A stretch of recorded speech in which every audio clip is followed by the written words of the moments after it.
Welcome to Glass Half Full Moon, where if we didn't prematurely label films as the final chapter, Full Moon Features would go out of business.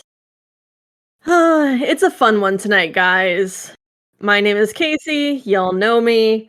I'm here with my dear co-host Gabe, my partner in crime, the one who shares my pain. Casey, this hurt. Uh, This one physically hurt me. Like, I would say out of the two of us, I have the higher tolerance for this bullshit than you. you do. This one was rough. So, tonight's movie is Puppet Master 5, the final chapter. And as you can imagine, that's an outright lie. Listen, Friday the 13th can get away with it because it's Friday the 13th. I'm not Friday the letting 13th Puppet did it Master live this twice. down. They did it twice. Friday can do it twice because it's Friday the 13th. This is Puppet Master. Puppet Master earns no respect, none of my sympathies.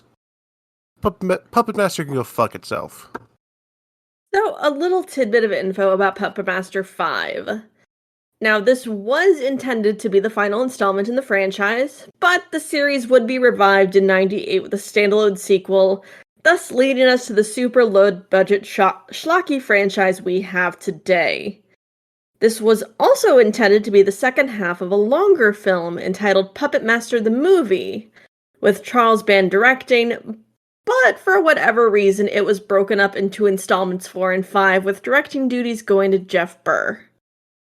That is basically all the interesting facts I could find about this film.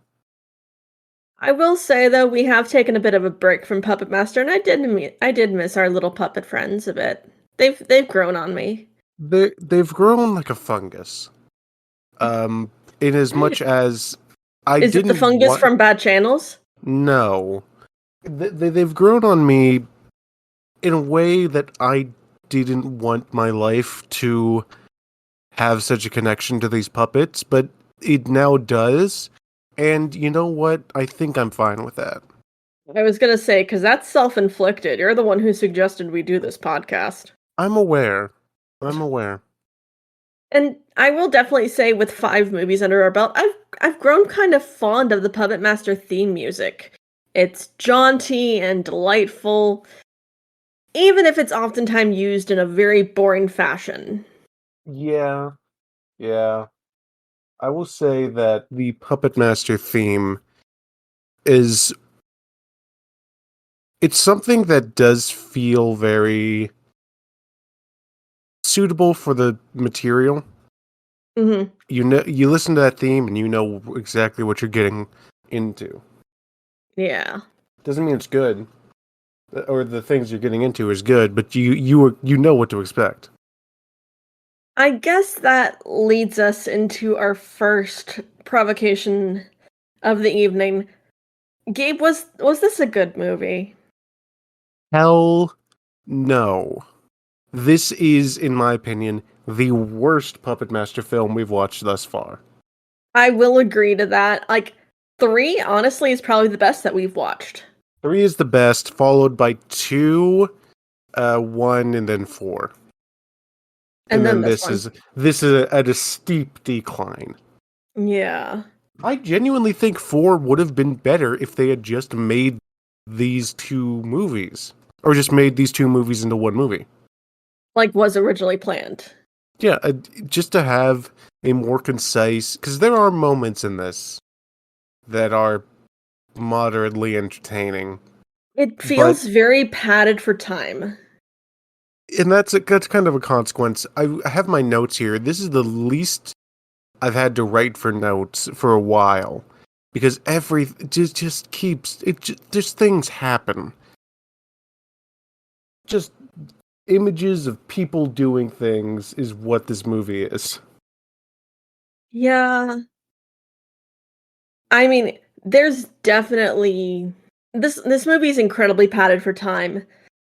Even one of the editors dubbed this movie as hall walkers because there's just a lot of hallway scenes padding for time. All Walkers does sound like a Kevin Smith film, It does. which is not is not like good. I don't know if I'd rather be watching a Kevin Smith film, but I know that these two things are not dissimilar. It depends on the Kevin Smith film.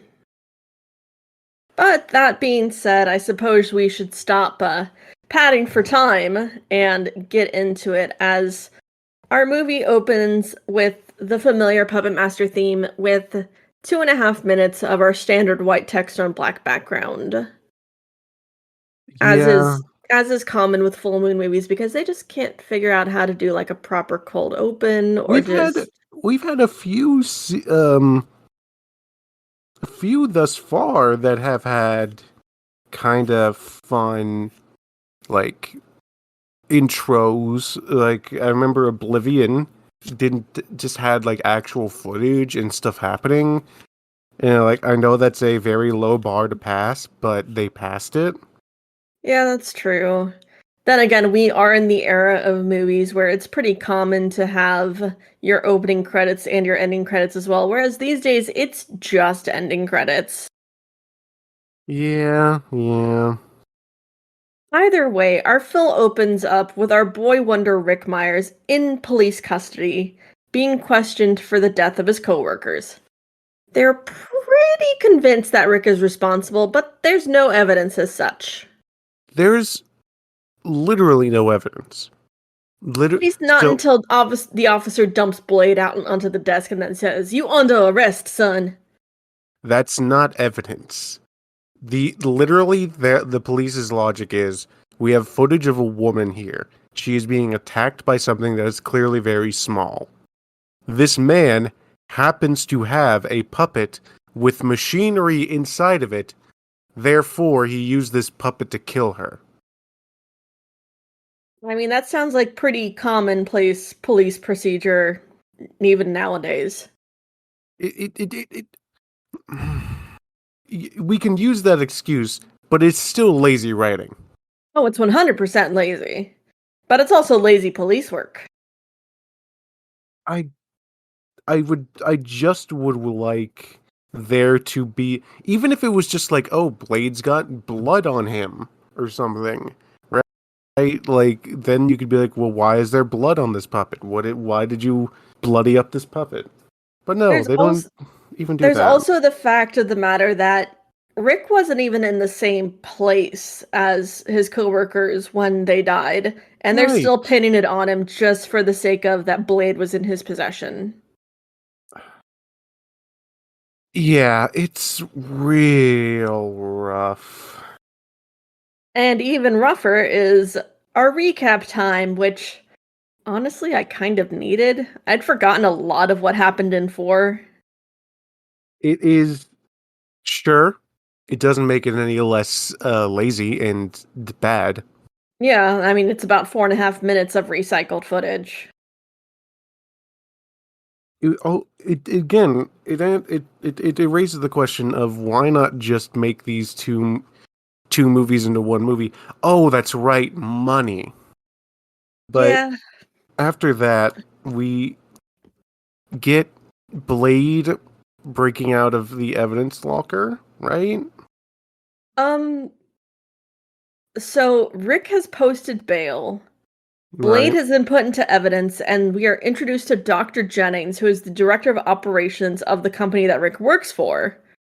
Rick explains what went down at the Bodega Bay Inn while Blade works on getting himself out of lockup.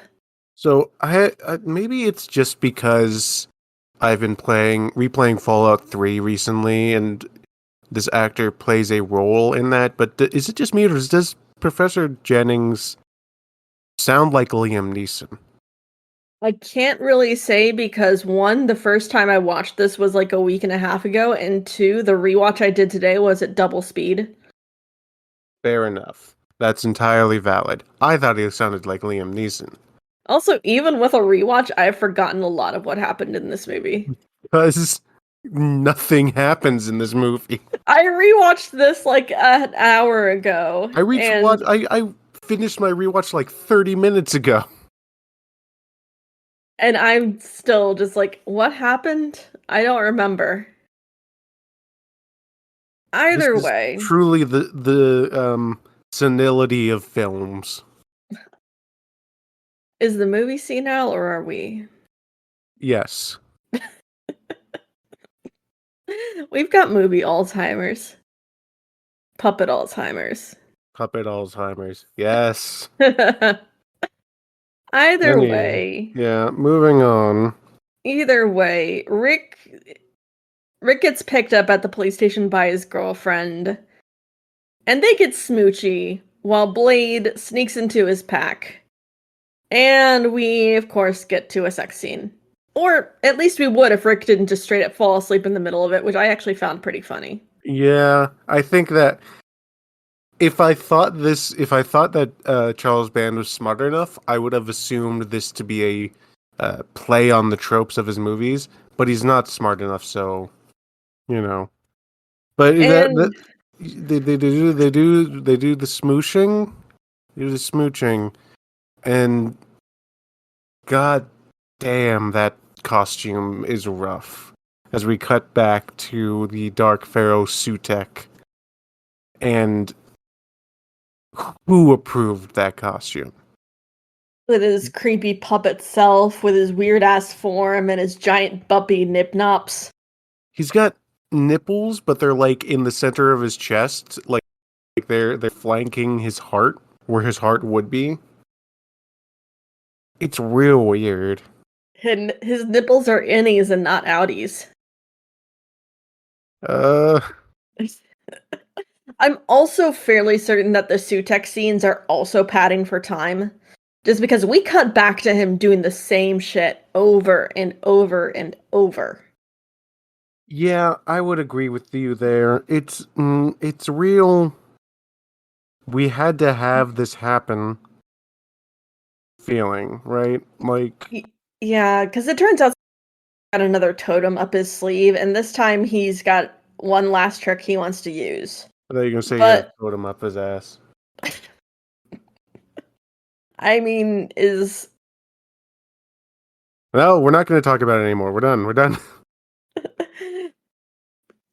between the cuts of Sutek pelvic thrusting at his little totem dude, Jennings is apparently a government shill as he's selling the tech from Omega's project for military purposes. Because of investors. Because of investors. And he gets the clever idea of, oh, this fellow Rick was like, oh, I have the puppets, and he's like, oh, maybe I can also have the puppets. What? Okay. Maybe I can sell the puppets. And then Rick has a nightmare about a lady in a blood red bath with adorable little bath toys. She's also getting a head massage from Pinhead while Tunneler drills into her temple. That was really fucking weird. And it was perhaps the one time I kind of unglazed and was addressing what was happening before me. And I was like, oh, Appar- it's a dream sequence. All right, I'm going back to being glazed. Apparently, this was Jeff Burr's favorite moment from the film. This is the director's favorite bit. Is this weird nightmare bathtub scene. Yeah, that makes sense. But I'm also just like, what bath bomb is she using? Where did she get those cute little bath toys? And where can I get a head massage from Pinhead? Because I bet he'd be very good at it. I would love to be lobotomized by Tunneler right now. I thought we already were. Not specifically by Tunneler. I would love to just have that drill go right into my fucking pineal gland and like, fuck. If we're going into the pineal gland, that's a whole different movie, pal. It's a whole different production company. That's a whole different can of worms, literally. But But yeah, it's at this point that Blade is also a weirdly adorable little sidekick. yeah, Blade takes on a bit more of a second is what I could say. Like he's like the side, yeah, side sidekick to Rick, as you said, and I think it works. Blade Yeah, is objectively the coolest of the puppets because, he's got the most black hat personality. and hat. Yeah, and Hat. As And he and Rick go back to the Bodega Bay Inn to get the other puppets. And Rick's hiding Blade in his jacket, like, no, I can't let the taxi cab see you. He's like, hey, stop, don't you prick me with those things. And I'm just like, oh, that's cute. While Susie goes to visit her friend Lauren the psychic in the hospital, who's this character? she was the psychic lady from and apparently she's in the hospital. We There get a was a lot of psychic intercuts of lady? her. Yeah, she was dating the asshole. I don't yeah, okay. Wait, right. Okay, yes. Yeah, she was dating the asshole. But there are two things in this movie that are obvious paths for time. The bits with Sutek and the bits with Lauren in the hospital. Obvious Yes. paths for time, because they were not needed. Yeah, though I will say, I don't know if we're not at that part yet, but when Sutek is making his little like fucking ultra muppet or whatever, He pelvic thrusts at it. right? And I thought because it's cutting between that and he's like going, be born," and it's cutting to her like jittering in the hospital. Look, did you think this was a Warlock scenario? I thought that woman was going to give birth to a puppet. No. That but that would have been at least interesting, so I understand why they didn't do it. Yeah, Jennings grabs a trio of lackeys to break into the Bodega Bay Inn and steal the puppets, while we get cuts of Sutek pelvic thrusting at his little totem pile, to transfer his consciousness and power into it, I guess, so he kind of has like a little proxy.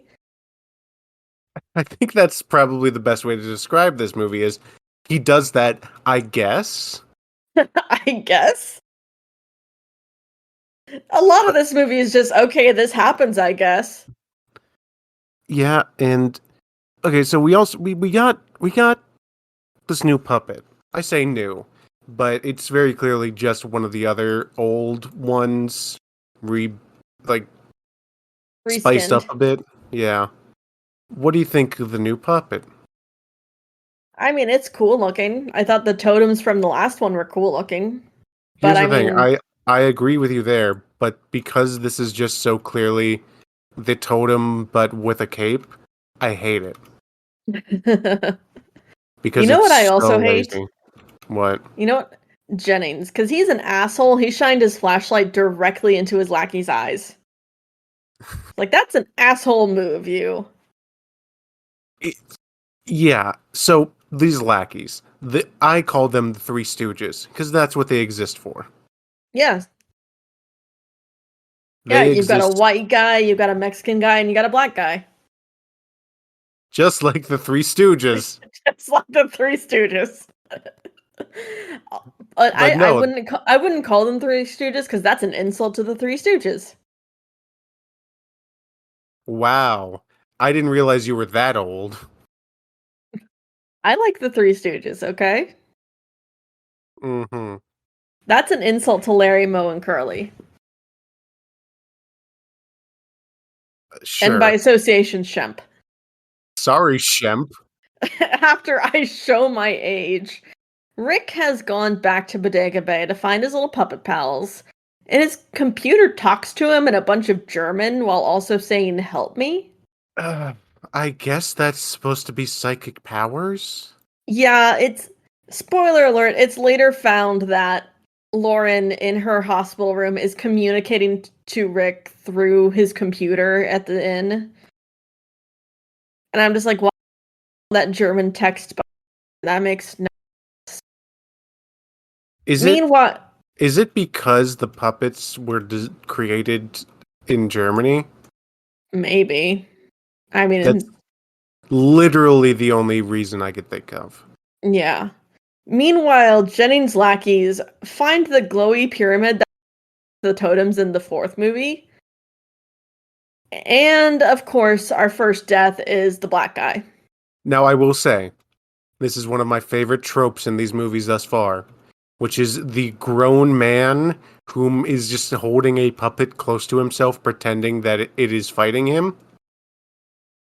Yeah. That is an excellent scene. Also, the blood splash on his flashlight turning the room red was pretty fun. Yes, like that's the only thing is just seeing him roll around with this thing that's very clearly not moving whatsoever. I look at it and I'm just like, eat your heart out, Bruce Campbell.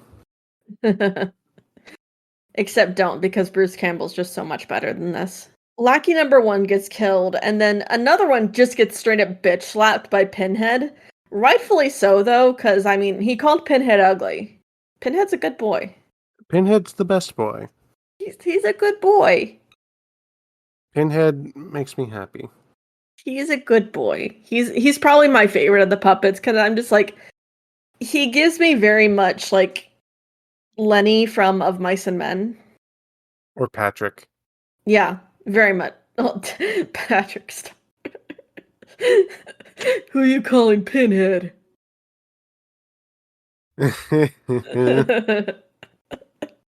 But yeah, we move forward, and And this movie be a whole lot of searching through the inn, a lot of things hallways. just keep kind of happening. Yeah. Although non-baseball fan Lackey finds Pinhead and Jester in the kitchen, and he finds Pinhead on top of a bunch of stalls standing next to a can of Popeye brand spinach, and that's weirdly funny to me. They're just so tiny. It's funnier because it's Pinhead and he's standing next to Popeye brand spinach. Got big fat arms, and yeah, Yeah. no, I see it. And this is really one of the most one of the scenes that really led me to say call these guys the Three Stooges because this just feels so slapstick. Yeah, because he's trying to go after Pinhead, and Jester's there as well, and he's got a hammer. And he just takes the hammer straight to the dude's nuts. Because hitting a guy in the nuts will never not be funny. That is true. I don't care who you are. Seeing a guy deservedly get hit in the nuts, comedy gold. Yep. And while this is happening, Baseball Lackey dies in the same fashion, being slashed to death by the totem. Again, yeah, that just kind of happens, and now we're moving again. No, now we're moving on. Yep. As apparently Susie shows up to the inn. Like, how did she know that Rick was headed there? How did she know that he was there? Psychic powers. Well, Susie's not the psychic. Lauren is. Susie is Rick's girlfriend. Psychic powers? Question mark this time? We're also 52 minutes in at this point, which just goes to show how little happens in this movie. And we finally see Tunneler and Torch, and yet Torch was not in the fourth movie. Torch is not in the fourth movie, but Rick seems to know immediately who Torch is. Rick recognizes him. For some reason. Continuity error. And apparently also But Rick knows that Susie is in the hotel. yeah, and also, okay, I know that it doesn't matter because no one on production cared, but I care for some reason. Torch was created in Puppet Master 2, right? By Zombie Toulon. Yes. However, due to these events of Puppet Master of Puppet Master 4, it was implied that they had retconned that because they found the puppets in the case that they would have been found in during Puppet Master 2, Puppet Master 1, right? Yeah. How why is Torch there? The fact that Torch is even a thing is weird because considering Puppet Master 2, Toulon is obviously the villain, and yet going forward, he becomes like a sort of like guide figure, he's on the spectrum of good. So Right. where does 2 fall within the continuity? Is it even canon at this It point? it And if has it's to be. not, why is Torch there? It We need to find Charles Band and confront him. That's the only way we're getting our answers. I don't want to do that. We must confront the demon. But I don't have enough holy water. We must fight the evil, lest we become complicit in its acts. We already kind of have. We're covering his movies. But no, there's that, and it is also at this point I asked myself, why puppets? Because at this point, like early on, the puppet thing was pretty much like because they could be small and not be seen, right? That's pretty Yeah. much the gist of why the puppets are puppets. But at this point, when more or less it's just an all-out brawl, why would Sutek not make a being that is like big? I don't know. It doesn't make a whole lot of sense. I guess because the totems are portable? But he only has the one, and he is making it for the explicit purpose to just go out and kill people, like in a specifically defined area. Maybe the magic of like creating life can only go so far. Like it can only be used on a creature that is of certain size. Anything larger and it becomes super unstable, which makes sense in the terms of Toulon, considering he was very unstable in 2. But the puppets were perfectly fine. I'm going to find Charles Band and like give him noogies until he gives me the answer. I was gonna say give him a swirly. I'm going to bully him until he tells me the truth. You're gonna wet willy him. You're gonna shove your boogers in his face. Cause like this is Yes. what you're doing to us. You're shoving your This boogers in our face. this is the fate you have caused for us. Boogers. Where the fuck are we in the movie? We're almost towards the end because Torch, apparently, right. Torch appeared and yes, Rick apparently knows that Susie is in the hotel. Lauren the psychic told Susie that Rick was in trouble, and yet I did not see that happen at all in the past hour of the film. don't worry about it. Lauren is also apparently talking to Rick through the computer while in a trance in the hospital. Sure. I guess. Oh, and And is this where they reactivate Decapitron? yes, Decapitron comes back to be his little Deus Ex Machina self to get rid of the last totem. Which Who, doesn't who's make sense because why would they have it didn't the last movie didn't really end with him being turned off. Nope. Maybe he just kind of took a nap. Decapitron need sleep. Decapitron took his melatonin already. Decapitron needs REM. Where is my blankie? Sure. That's the reason. This is where we're at. This is where we're at in these movies. We're just done. Um It's like Seed People was bad enough to the point of anger. This is bad enough just to the point of apathy. Just pure apathy. We don't give a fuck anymore. Cause like Jennings has apparently now turned to helping Rick since the totem is killing his men. Yeah, no, that makes sense. Okay, so here's okay. Jennings, right? His plan is dumb, but there is a sense to it. Of like, okay, I want the things so that I can get the money. And apparently they're just tiny little fucking puppets, so cool, yay. But then all the puppets come and they start killing people. It's like, oh fuck. Oh fuck. I guess I gotta work together with these guys just so that I don't, die. But then, but then, for some reason, Jennings decides to attack Rick. Well, first off, Decapitron turning to Talon's face is always so fucking weird to me. Is it because of the extra long neck? Yes.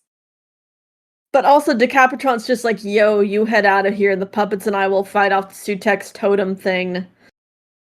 Jennings demands to grab a puppet for the quote-unquote future of Omega, and Rick's just like, fuck that, I'm out. We find our final lackey is dead, and Jennings just straight up says fuck you and beats Rick with a flashlight in the elevator, because he just can't let shit go. For some reason. But he gets his comeuppance because he just straight up gets killed by the puppets because Torch gets him to fall down the elevator shaft. George knows what's up, and what's up is Jennings going down. What's Check, up is please. Jennings going up in flames.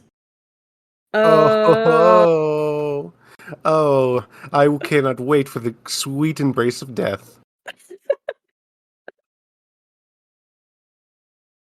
Either way, Rick and Susie have left the building, and our final bit of this film is puppet battle. This is fun. I will give it Yes. as much as it's fun when we just focus on the puppets being puppets fighting each other. Yeah. Also, Decapitron switched heads between cuts. But I will say the puppets flying through the air reminded me so much of Action League Now, and that made me smile. I loved Action League Now. Yeah, so we get Decapitron fighting with the totem, and there's all kinds of laser blasts, and Sutek's just like, you cannot defeat me. And And Decapitron's then like, but the magic can. you cannot defeat me, and then he defeats him. Yeah, there's a puppet explosion as Rick apparently came back and steps on the head of the totem's charred remains. And we get an end scene where apparently the puppets are fine. Yeah, our film ends with Rick and Susie living together.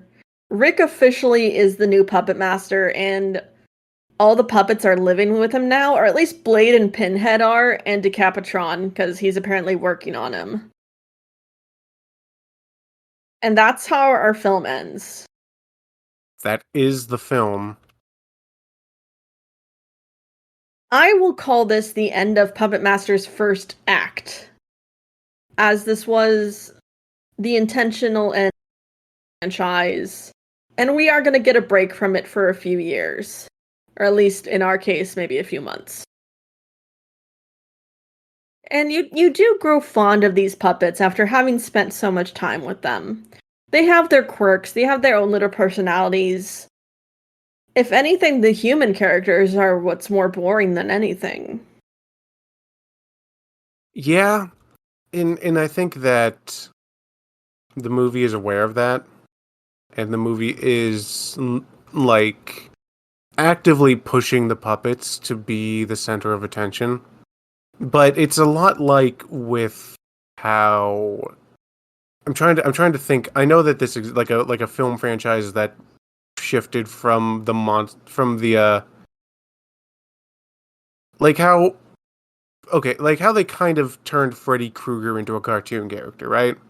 Yeah. Where the movies took a real seat to any of the main characters and just kind of let Freddy be flanderized in a way. Yeah.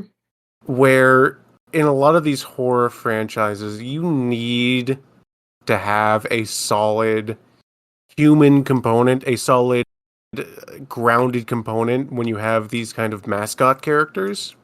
I I wouldn't say more so much as Freddy. I would say more Chucky in 4 and 5 when we get to Bride and Seed of Chucky. Okay, yes, that's exactly the. Funnily enough, both toy characters. Um, Yes. where But it's yeah, like in the first 3 movies, you get the saga of Andy Barclay dealing with this murderous little toy. And then come 4 and 5, you get Chucky is the star of it all. The human characters don't really matter that much except for Jennifer Tilly because we fucking love Jennifer Tilly. but then Jennifer Tilly doesn't stay human. No, she doesn't. Until she But plays then she herself, does. but then she does. And then we kind of get a resurgence to the original format with Curse and Cult of Chucky, where we have our main character Inika, Yeah, and we get kind of the return to format. yeah, and it is a it. I haven't watched those. I've heard really good things about them. They're so good. I I need highly to. recommend. They're so good. I also need to watch the Sci-Fi series. We need to, yeah.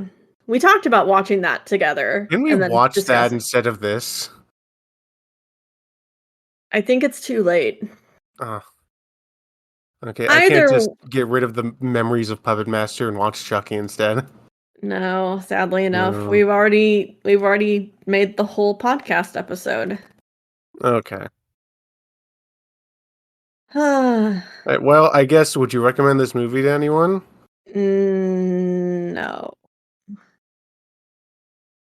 And yeah, same. Yes. Would Although you it is funny enough knowing that apparently they lost a day of shooting due to a crew walkout as all their paychecks collectively bounced. Oh, I forgot about that. I read that. Yeah. And um it makes sense. yeah, but so what we have here is we got Sutek. Who would you like to see fight Sutek? Oh god. Um I'm gonna say the Mighty Morphin Power Rangers. he does he does look like an enemy from Power Rangers. No, he looks sub Power Rangers. I recently watched some Power Rangers, and he is very much sub Power Rangers. He's still not good enough for the Beetleborgs though. Like he is not good enough for the Beetleborgs. Yeah, Um as far as the full moon universe goes, I might pit Radu against Sutek. villain crossover. Yes. Bad villain crossover. If you're aware of like some of the older versions of the Ravenloft module, they had kind of like a thing where there was different forms of like classic movie monsters Oh, that's before fun. they kind of specifically went towards like, vampire, and one of them was a mummy. And so I think that if they did like a movie monster kind of thing with the Egyptian Sutek versus Radu the vampire. Yeah. And then we bring in the werewolf from Meridian. No, we don't. I thought we were going with bad versions of classic Universal monsters. Yeah, but the werewolves from Meridian are rapists. That's fair. Anyway, shall we discuss what we're talking about next, which should hopefully be more fun? I genuinely can't remember. So, our next episode is about Shrunken Heads, a comedy horror directed by a man by the name Elfman. Wait a minute. I'm looking. Wait a minute. Directed by Richard Elfman, brother to Danny Elfman, who wrote the main theme music for the movie. Man, this. You know what? No, I'm not gonna. I'm not gonna act like I'm excited because then I'll be disappointed. We shall stem our excitement for now. But until next time, just end the Puppet Master franchise here. Don't watch this one. And I would say we hope you have a horrible evening, but you listen to us watch this, so maybe go have a nice cup of hot cocoa. Yeah. Still, just don't stop at 4. I'm pretty sure that this movie adds nothing that the ending of 4 didn't add. Yeah. Yeah. All right. Stop at Puppet Master 4 and have a horrible evening. Fuck off. Bye.